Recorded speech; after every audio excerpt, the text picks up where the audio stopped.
Hello hi friends नमस्कार good morning सांग माने आज सकाल सकाल मु बाड़ी को आसी भारी आ देखंतु हमर केते सारा साग होइछि आकु कहंती हमर कोसला साग आई सागर आज भजा करबा देखंतु केमती देखाउछि एते सारा साग आ साग बहुत टेस्ट लगे खाए सिंपल तरीका रे करले पखाल सहित खाइବାକୁ बहुत भल लगे तो चलते प्रथम आम साग को तोड़ी नवा देखंतु मु केमती साग को तोड़ुछि एमती टाणी नहीं तापर ताको मुड़ीदे यू धरिकी मुड़ीदे साग छिड़ीज एमती भाव में सब साग तोड़ी नेबी देखो आपको कहू आम कोसला साग बहुत टेस्ट लगे देखो मुझे साग सब तोड़ी सारी आम झाड़ी नवा काली पोक होता से भल भाव झाड़ी ने जो आम पानी धोवा भल भाव 3 ରୁ 4 थर धोईदेवा तापर साग भजा करवा देखो मुझे केमती झाड़ी दूचे एमती झाड़े जदि पोक थी तो से बाहरी जीव तापर देखो मुझे धोईकी देखेबी देखो मुझे प्रथम कड़े बसी नहीं कड़े तेल देदेबा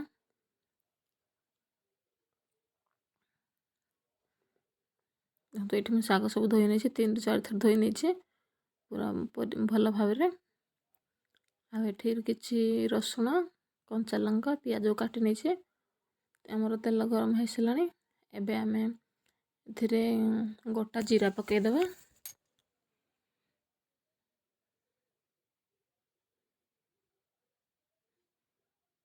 गोटा जीरा फुटी आसला एथिरे पियाज पकईदेवा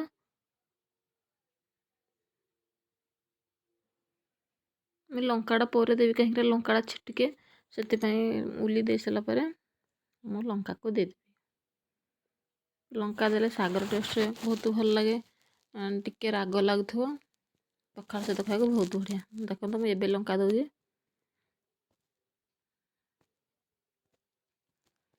उली टिके भाजी हो सारापर एथिरे आम रसुण को भी पकईदेवा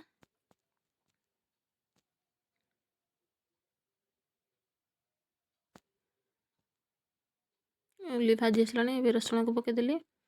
रसुण उली काढ़ी भाजी होपर से आम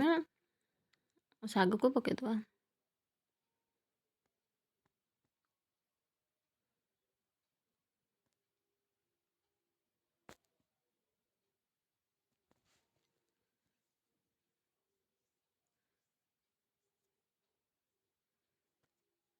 देखो उली आ रसुण आमर फ्राए हो आसला टिके ब्राउन ब्राउन कलर है तो एबे आम साग को जे पकईदेवा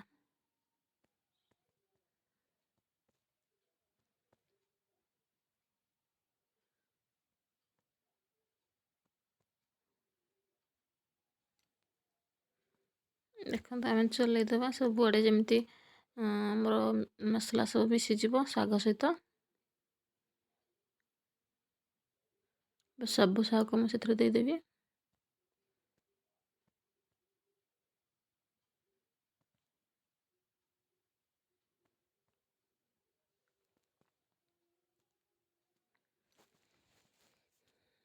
एमती साग को गोटा गोटा कले आम कहू नेंजा साग एमती कले किंतु आउ थे मो भिडियो बनैबी साग केमती काटिकी करा जाए टिके अलग प्रकार से साग भी बहुत टेस्ट लगे देखो आमर साग नई आसला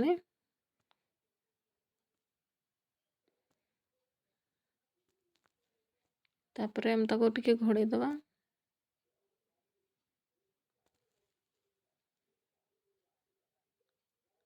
थे आम साग को भल भाव टिके चलईदेवा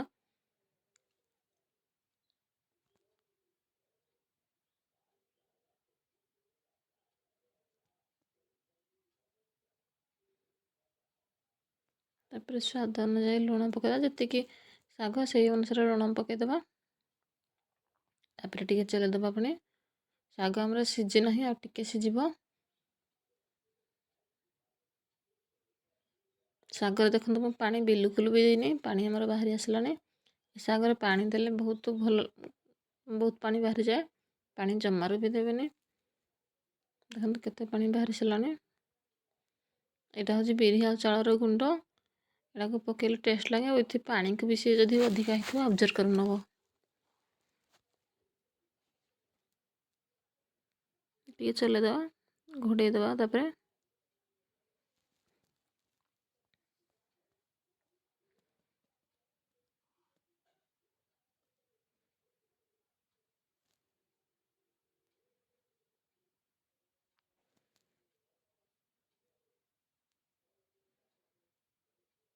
ଶାଗ 2 ରୁ 3 ମିନିଟ୍ ଲାଗେ, ନହେଲେ ଅତି ବେଶୀରେ 3 ରୁ 4 ମିନିଟ୍ ଲାଗେ ସିଝିବା ପାଇଁ। ବହୁତ ଜଲ୍ଦି ସିଝିଯାଏ। ଦେଖନ୍ତୁ ଶାଗ ଆମର ସିଝିଲାଣି ଆଉ ପୁରା ହେଇ ଆସିଲାଣି।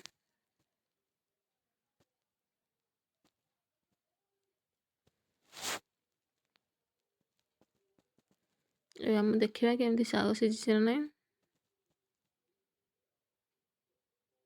ଦେଖନ୍ତୁ ଶାଗ ସିଝିଗଲାଣି। ଏବେ ତାକୁ ଆମେ କାଢ଼ି ନେବା।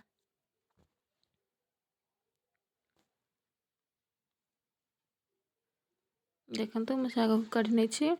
ଆଉ ବହୁତ ବଢ଼ିଆ ହେଇଥିଲା। ଆକୁ ବି ଥରେ ଆପଣ ଟ୍ରାଏ କରନ୍ତୁ, ପଖାଳ ସହିତ ଖାଇବେ, ବହୁତ ଟେଷ୍ଟ ଲାଗିବ। ଯଦି ଭିଡ଼ିଓଟି ଭଲ ଲାଗିବ ଲାଇକ୍ କରିଦେବେ।